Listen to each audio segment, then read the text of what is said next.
The History of Intelligence, Cube 9, 1943년 2월 1일, 미국과 영국, 베너나 프로젝트가 시작된다. 1980년 10월 1일까지. 근데 기록에 따르면 1939년부터 1948년 사이에 베너나 프로젝트가 이루어졌다라는 기록도 있고, 1944년 11월부터 시작을 해서 종료는 알 수 없다고 나오는 기록도 있다.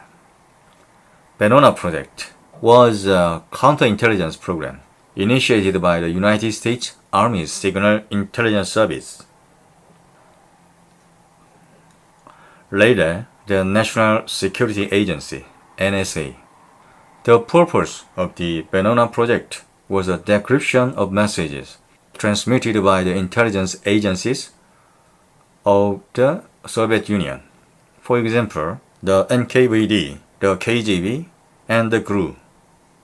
During the 37-year duration of the Venona project, the Signal Intelligence Service obtained approximately 3,000 Soviet messages, only some of which were ever decrypted. The signal's intelligence yield included discovery of the Cambridge 5 espionage ring in the UK and Soviet espionage of the Manhattan Project in the US, Project Enormous for the Soviet atomic bomb project. 미 육군 신호정보부대 SIS가 주도를 했었다. 나중에 NSA가 주도하게 된다. 3,000개의 메시지를 획득해서 일부는 해두겠다. 그리고 이 베너나 프로젝트에는 FBI도 참여를 했다. 이 베너나 프로젝트를 통해서 영국의 캠브리지 5인조를 적발하고 소련의 핵폭탄 계획인 이노머스 공작도 적발을 하게 된다. 영국의 캠브리지 5인조, The Cambridge Spy Ring, 혹은 소련의 별칭으로 The Magnificent Five라고도 하는데, 여기에는 가이 버지스, 암호명 힉스, 앤서니 블런트, 암호명 토니 존슨, 존 케언크로스, 암호명 리스트, 도널드 맥클린, 암호명 호머, 킴 필비, 암호명 소니 스탠리가 1930년대에서 1950년대 사이에 활동한 것으로 나타난다. 다시 영국 캠브리지 5인조, The Cambridge Spy Ring, The Magnificent Five, 가이 버지스, 앤서니 블런트, 존 케언크로스, 도널드 맥클린, 킴 필비. 그리고 소련의 핵폭탄 계획인 이노머스 공작은 핵개발 프로그램인 맨하탄 프로젝트, 영국은 이제 튜브 앨리스라고 불렀고, 이 맨하탄 프로젝트를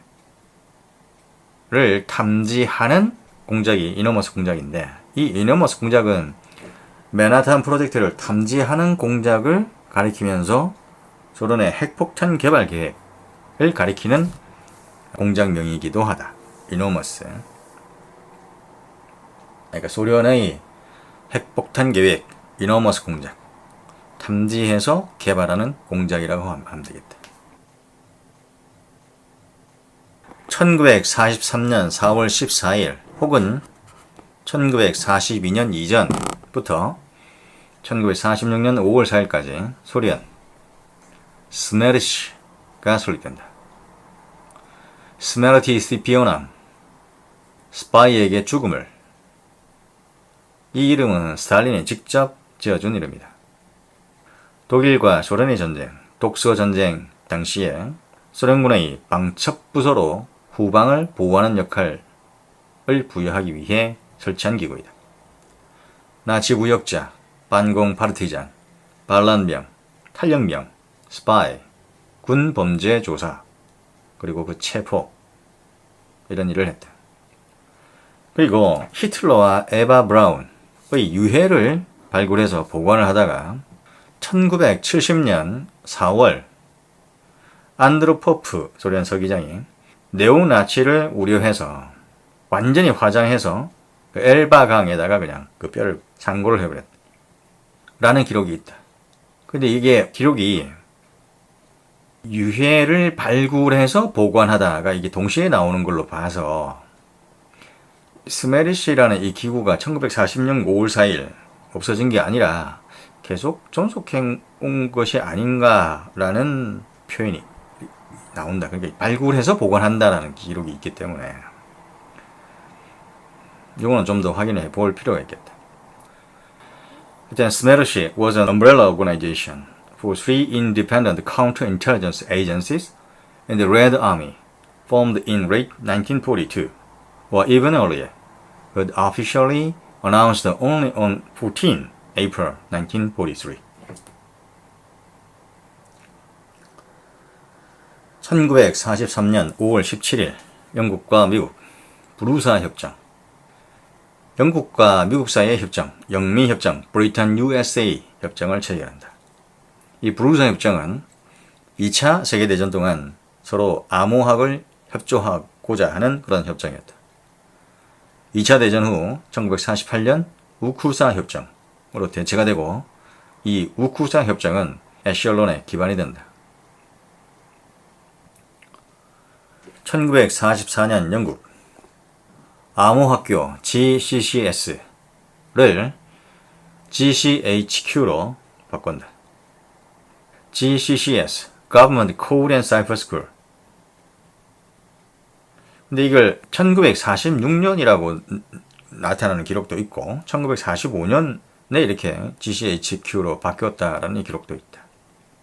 이 암호학교 GCCS는 울트라 작전을 통해 독일의 이니그마 암호를 해독했었다. 원래 이 GCCS 이 학교는 1919년 설립되었었는데 이것은 그 이전에 The British Army MI-1B와 Royal Navy NID-25 그러니까 이 NID-25는 initially known as 룸포리 그러니까 룸포리, 룸40, 룸포리라는 기구가 원래 이름이 있었는데 다른 이름으로 바뀐 게 NID-25, NID-25, 25가 된다. 근데 이 두 가지 다시 British Army MI-1B 하고 Royal Navy NID-25 이 두 개를 합쳐서 GCCS로 바꾼 것이다. 근데 다른 기록에는 또 이거를 MI-1B라고 안 하고 MI-8 아마 같은 기구 이름 같은데 별칭인 것 같은데 MI8하고 해군 룸포리 이 두 가지를 합쳐서 GCCS로 이제 바꿨다라는 기록도 나타난다. 참고로 이제 해군 룸포리는 1차 세계대전 때 진먼만 전보를 해독한 그런 기구였는데 다시 첫 번째, 그 British Army MI-1B 하고 Royal Navy NID-25 이 두 가지를 합쳐서 GCCS로 했다라는 기록도 있고 그 다음에 육군 MI-8 하고 해군 룸포리 이 두 가지를 합쳐서 이제 GCCS로 바꿨다라는 기록도 있다.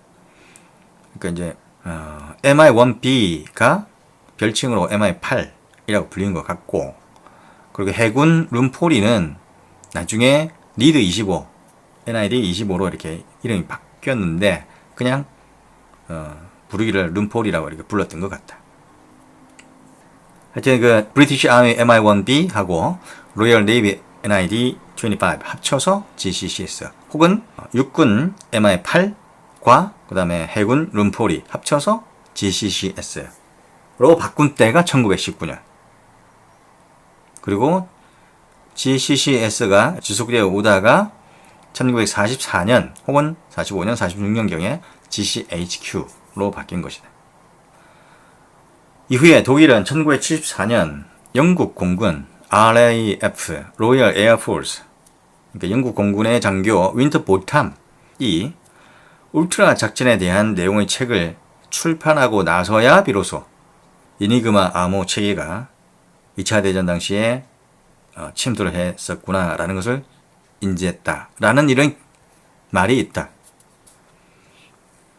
그러니까 1974년 영국 공군의 장교 윈터보탐이 울트라 작전에 대한 책을 출판하고 나서야 이제 이니그마 암호가 침투되었었구나라고 하는 이런 기록이 있었는데 그러나 독일은 북극 공작을 통해서 영국의 더블 크로스 시스템에 대한 역기만 공작을 시행했다는 기록이 나타난다.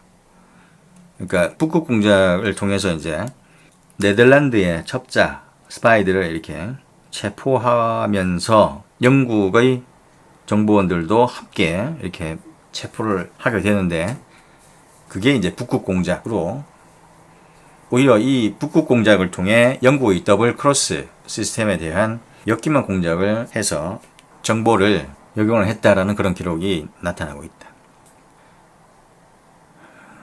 그 다음에 참고로 암호 장비 혹은 체계, 미국의 암호 장비 혹은 암호 체계를 해겔린이라고 부른다.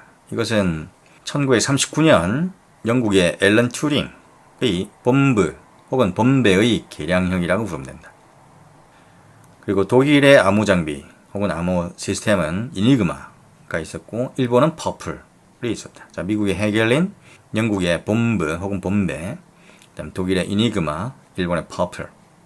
그리고 해독 작전이 있는데, 미국의 매직 작전, 인디고 작전, 그리고 영국의 울트라 작전, 미국과 영국의 베노나 작전. 미국의 매직 작전은 일본의 암호 체계, 퍼플을 해독하는 작전이고, 미국의 인디고 작전은 독일의 이니그마를 해독하는 작전이며, 영국의 울트라 작전도 독일의 이니그마를 해독하는 작전이다. 그리고 미국과 영국의 베노나 작전은 소련의 암호 시스템을 해독하는 작전인데, 이 소련의 암호 체계 혹은 암호 장비를 일컫는 용어는 좀 알아봐야 될 것 같다. 1944년 6월 6일 노르망디. 자, 노르망디 상륙작전이 벌어진다. 작전명 넵튠. 노르망디 공동 침공 작전인 대군주 작전, 오버로드 작전의 일환으로서 노르망디 상륙작전, 작전명 넵튠이 펼쳐진다. 다시. 그러니까 노르망디의 공동 침공 작전은 이제 대군주 작전이고 오버로드 작전이고, 상륙작전명은 넵튠이 되는 것이다. 그리고 노르망디의 상륙작전이 6월 6일 날 개시되었음에도 불구하고 마치 북프랑스 칼레에 6월 9일 날 이렇게 상륙할 듯한 더블 크로스 기말 작전이 병행되었다. 근데 이 더블 크로스 기말 작전뿐만 아니라 많은 작전이 있었다고 한다. 보디가드 작전, 그리머 작전, 텍사블 작전 등 여러 가지 작전들이 수행되었는 것으로 기록상 나타난다. 그리고 MI5는 더블 크로스 기만 작전을 할 때 독일의 음어 코드집, 우리 마음은 젊고도 활기찼다, 우리 마음은 젊고도 활기찼다 라는 독일의 음어 코드집을 역용을 했었다. 그리고 이 노르망디 상륙 작전에 미국과 영국, 캐나다, 자유 프랑스, 오스트레일리아, 폴란드, 노르웨이 등 연합군 15만 6천 명이 투입되어서 작전을 펼쳤는데, 그 독일의 방어군은 약 1만 명이 배치되어 있었다. 1944년 7월 20일 노르망디 상륙작전이 펼쳐지고 나서 한 달 조금 넘게 지나고 난 후에 독일에서 히틀러를 암살하려는 시도가 있었다. 물론 미수에 거쳤지만 이것을 720 음모라고 부르는데, 라슈텐베르크 암살 음모, 아돌프 히틀러에 반대하는 반나치 인사들이 향토 방위 작전 계획인 발키리 작전을 이용해서 쿠데타를 시도했는데 미수에 그쳤다.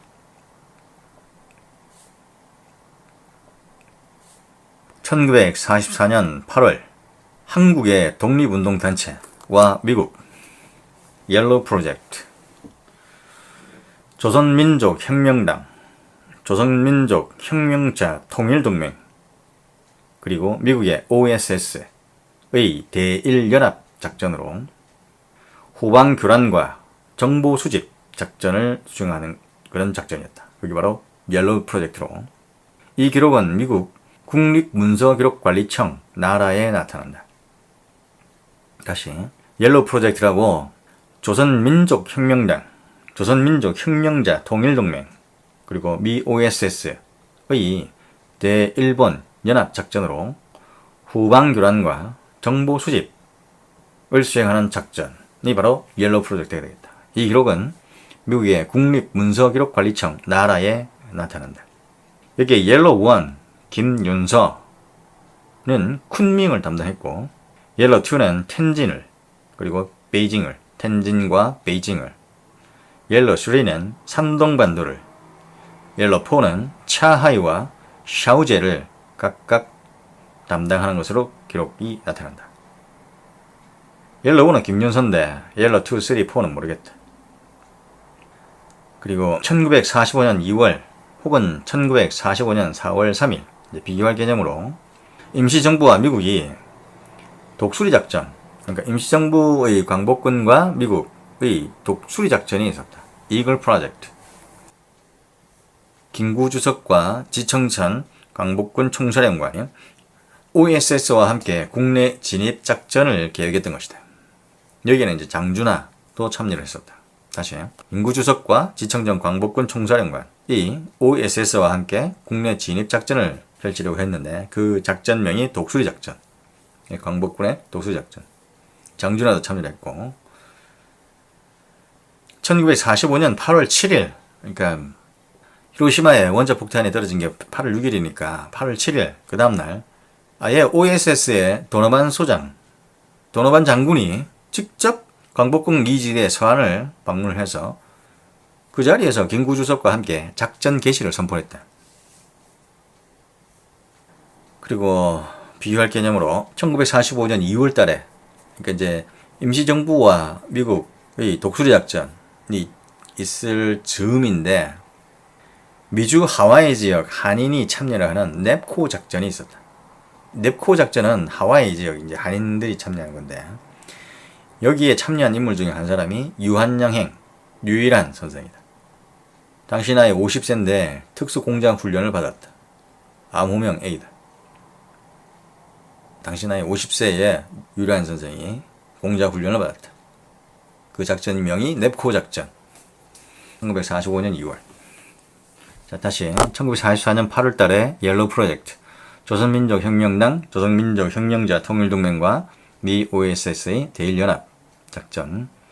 미 국립문서기록관리청 나라에 나타나고 옐로우 1 김윤서 쿤밍, 옐로우 2 텐진과 베이징, 옐로우 3 산동반도, 옐로우 4 차하이와 샤우제. 그리고 1945년 2월 혹은 1945년 4월 3일 임시정부 광복군의 독수작전 육과 함께 했는데 김구주석 지청적 광복군 총사령관 국내 진입작전을 준비를 했고 장준하도 참여를 했다. 그리고 실제로 1945년 8월 7일 폭탄을 떨구고 나서 OSS 도너반 소장이 광복군 이지대 서안을 방문해 김구주석과 함께 작전 개시를 선포를 했다. 그리고 또 비교할 개념으로 1945년 2월 미주 하와이 지역 한인 참여 넵코 작전 여기에 유일한 선생이 참여를 했다. 1945년 5월 세계에 독일이 항복한다. 이 독일이 항복하고 나서 독일 통일의 주역인 프로이센이 오데르, 나이세강 동쪽 지역은 폴란드로 그리고 북쪽의 반은 소련 영토로 그리고 나머지 북쪽은 리투아니아로 이렇게 분할해버렸다. 그러니까 프로이센이라는 독일 통일의 주역이 있었는데 비스마르크가 주도했었고 그리고 군사력 위주 발트해 남한에서 그리고 서쪽의 비스와강에서 동쪽의 니멘강 영역 이 지역이 이제 프로이센이라는 나라가 있었던 곳인데 그 지역을 아예 세 개로 쪼갠 것이다. 1945년 8월 10일 세계 일본이 포츠담 선언을 수용하면서 항복을 한다. 이 8월 10일이 아니라 8월 15일이라는 기록도 나타난다. 하지만 8월 9일 나가사키에 원자폭탄 떨구고 그 다음날 항복을 수용한다는 선언을 했기 때문에 8월 10일이 더 정확한 것으로 보인다. 근데 항복 문서에 서명하는 것은 9월 2일 미주리오 선상에서 이제 서명을 하게 된다. 1945년 9월 9일 한국과 미국이 군정을 실시한다. 9월 9일 G2 정보참모부 CIC 방첩대, 민간정보통신대. 다시 G2 정보참모부, CIC 방첩대, 민간정보통신대가 있었는데, 이제 CIC 방첩대는 군정 정보를 수집하고 북한 정보를 수집했으며 대북 공작을 담당했다. 자, 군전 정보, 북한 정보 수집, 대북 공작, CIC 방첩대. 민간정보통신대는 감청, 검열을 했는데 이것은 CIC 방첩대 산하에 있었던 기구이다. 그러다가 한 두 달쯤 있어서 1945년 11월 미 군정명령 28호로 국방사령부를 설치하고 이듬해 1946년 9월 통일부로 이름을 바꾸고 다시 이제 정부 수립하면서 1948년 8월 15일 국방부로 이름을 바꾸게 된다. 자, 국방사령부, 통일부, 국방부. 1946년 1월 15일 이제 군정 실시한 지 4개월 지나서 군정청 국방사령부 첩법과 그리고 남조선 국방경비대 총사령부 정복과 다시 군정청 국방사령부 첩법과 남조선 국방경비대 총사령부 정복과가 있었고 1946년 8월 조선경비대 총사령부 정보국이 있었고 그 다음에 1948년 8월 15일 육군본부 정보국이 미국의 CIC 방첩대 업무를 인수하면서 방첩대 CIC와 첩보대 HID 히드를 지휘했다. 6번 정보국 이과 정복과 첩보과 그러니까 정복과 혹은 첩보과에서 대북 공작 심리전을 담당했었다. 다시 1945년 9월 9일 민군정을 시작하면서 G2 정보참모부, CIC 방첩대, 민간정보통신대가 있었는데 CIC 방첩대는 군정 정보 수집, 북한 정보 수집, 대북 공작을 했고 민간정보통신대는 감청과 검열을 했는데 CIC 방첩대 산하였다.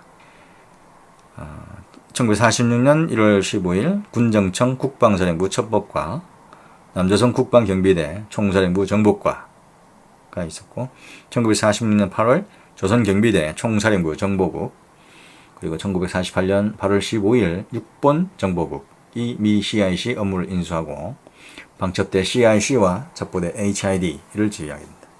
6번 정보국 이과 정복과 혹은 첩보과에서 대북 공작 심리전을 한다. 1946년 혹은 1945년 영국 그 정보통신본부 GCHQ 혹은 1944년으로 볼 수도 있는데 가 신호정보국 브리티시 시그인트를 개성한다. 원래 이 정보통신본부 GCHQ는 암호학교 GCCS를 이은 기구인데 나중에 이제 1983년 KGB 간첩 프라임 재판을 할 때 이 정보통신본부가 일반에 공개가 된다. 그리고 11년 후 1994년 정보부법으로 정보안보위원회의 감독을 받게 된다.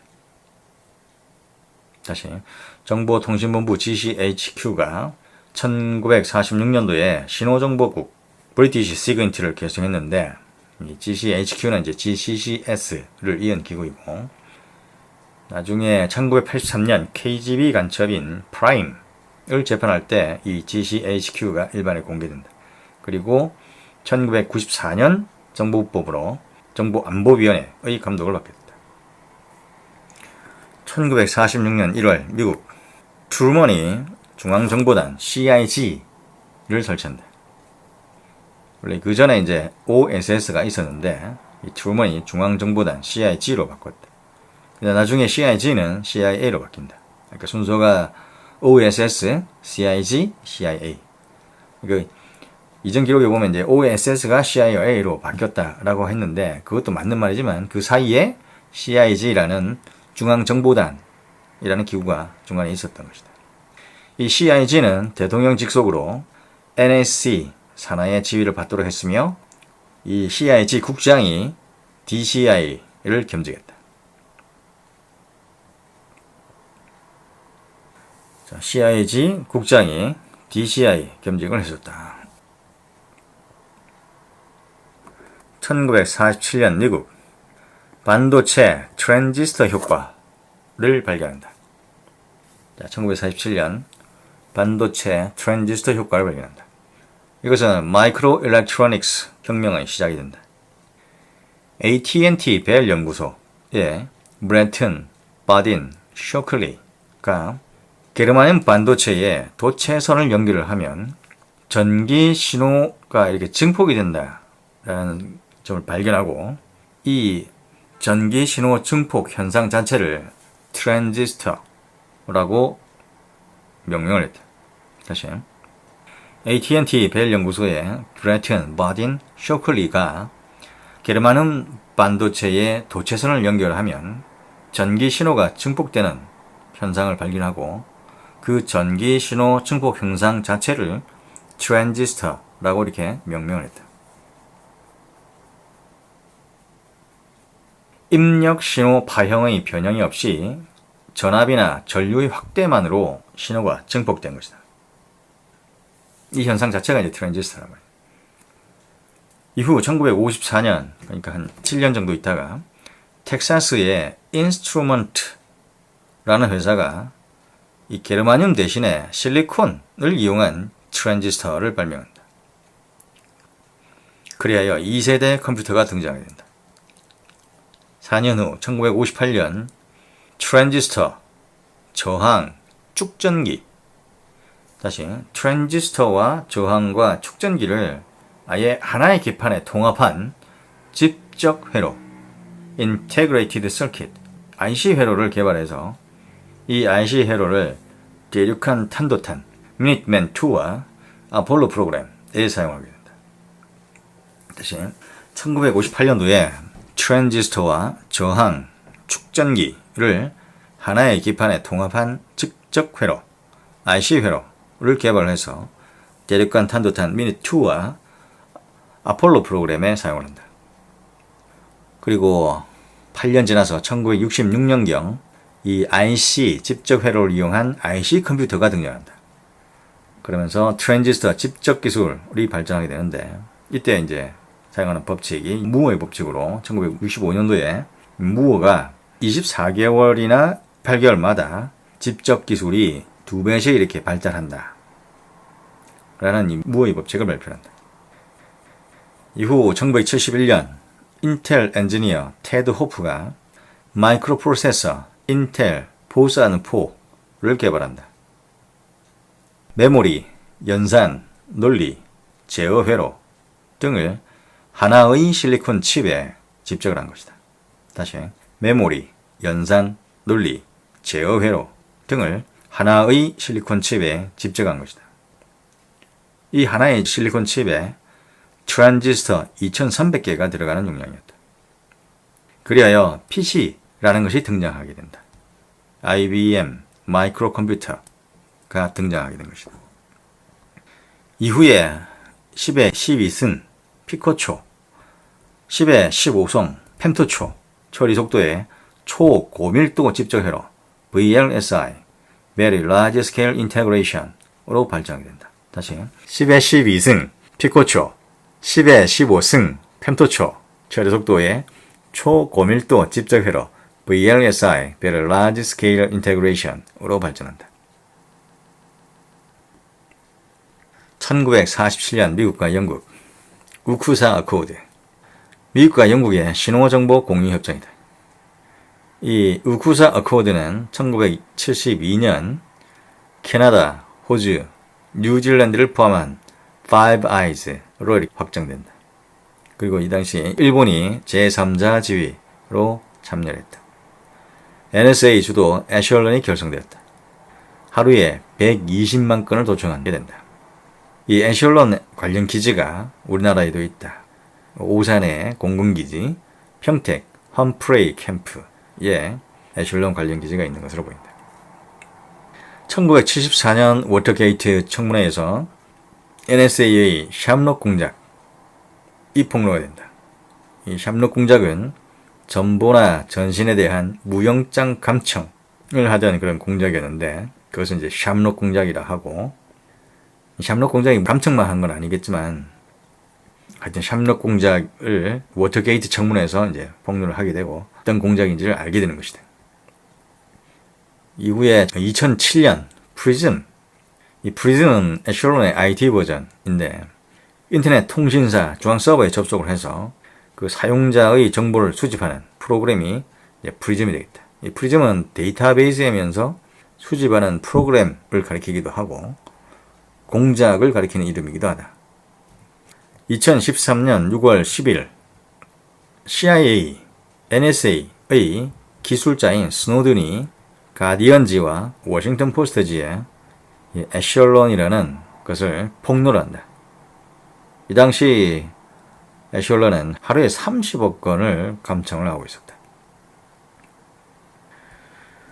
참고로 이제 프렌체롤이라는 게 있는데 프렌체롤은 Five Eyes, 미국, 영국, 캐나다, 호주, 뉴질랜드 여기 Five Eyes 체계에 대응하는 프랑스의 지구적 신호 정보 전자 감시 체계를 가리킨다. DGSE의 기술 부서 Direction Technique에서 관장한다. 프렌체론. Frencheron is the nickname given to signal intelligence system used by France in reference to its Anglo-American counterpart, Echelon. The system is allegedly operated by DGSE, whose direction technical direction, is responsible for signal intelligence. 1947년 미국 휴즈 라이언법을 제정한다. 그리고 1947년 7월 26일 미국 국가안보법 NSA법 National Security Act 국가안보법을 제정한다. 이 국가안보법을 제정하면서 CIA 그리고 국방부, 전쟁부, 해군부를 통합해서 국방성 그리고 국가안전보장회의 NSC, 국가안보자문위원회 NSRB, 공군성, 합동참모회의 JCS 이런 것들을 신설하게 된다. 자, CIA, Central Intelligence Agency 이 초대 국장으로 힐렌 쿼터가 초대 국장직을 맡았고 이 CIA는 1949년 중앙정보법 Central Intelligence Act가 제정되면서 CIA 설립의 근거가 되었다. CIA 설립을 1947년 7월 26일로 보는 것은 국가안보법 제정을 기준으로 한 것이다. 여기 CIA 정책조정실이 비밀 공작을 전담했었다. 자, CIA 정책조정실 그리고 CIA 설립을 국가안보법이 제정된 1947년 7월 26일로 본다. 그리고 이제 법적 근거는 이제 개별적인 일반법적인 근거는 이제 중앙정보법으로 그 2년 후에 1949년 제정된 Central Intelligence Act 중앙정보법이 되겠다. 그리고 국방부 NME National Military Establishment 전쟁부, 해군부 두 개를 합쳐서 국방부로 National Military Establishment NME로 바꾸는데 이 국가안보법에 의해서 설치된 국방부 NME는 다시 다른 이름 이제 1949년 8월 10일 국방성 Department of Defense DOD로 개명을 하게 된다. 하지만 우리말로 번역할 때 국방성이라고 이렇게 DOD를 국방성이라고 번역하기도 하고 흔히 이제 국방부라고도 번역을 한다. 국가안전보장회의 NSC가 또 설치됐는데 National Security Council 그 다음에 국가안보자원위원회 NSRB National Security Resources Board 그 다음에 공군성 Department of Air Force United States Air Force formerly the Army Air Forces 합동참모회의 JCS Joint Chiefs of Staff Council 이 있다. 다시 국가안보법을 제정을 하는데 1947년 7월 26일 거기서 이제 국가안보법에 바탕을 둔